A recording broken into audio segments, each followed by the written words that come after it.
আরে আরে আমি এটা নিতে পারতেছি না। হ্যাঁ খাইতে পারবো, নিতে পারবো না। এই দাও তো, তুমি আমার কাছে দাও।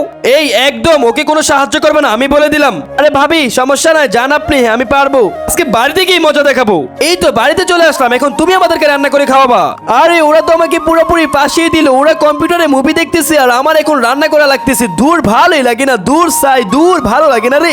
আপু দেখো মুভিটা কত সুন্দর। হে দেখো দেখো, ওরা মুভি দেখতেছে আর সব রান্না আমার করা লাগতেছে। আচ্ছা যাই হোক, আমি রান্নাটা করে ফেলি। আপু অনেক তো মুভি দেখলাম, এখন চলো বাদ দাও, ওকে একটু সাহায্য করি। আচ্ছা চল। এই আপু শোনো, আমরা শুধু ভাতটা রান্না করে চলে যাবো আর বাকি কাজ ওকে দিয়ে করাবো। হ্যাঁ হ্যাঁ একদম ঠিক বলছো। এই তো আমাদের ভাত রান্না হয়ে গেছে, এখন চল আমরা চলে যাই। তোমরা দেখো বন্ধুরা, আমি এত কষ্ট করে এই গরমে দিয়ে রান্না করতেছি আর ওরা শুধু সামান্য ভাত রান্না করছে। আচ্ছা যাই হোক, তারপরে তোমরা প্লিজ আমাকে লাইক সাবস্ক্রাইব করে দিও। এই রান্না হয়ে গেছে, খেতে চলে আসো।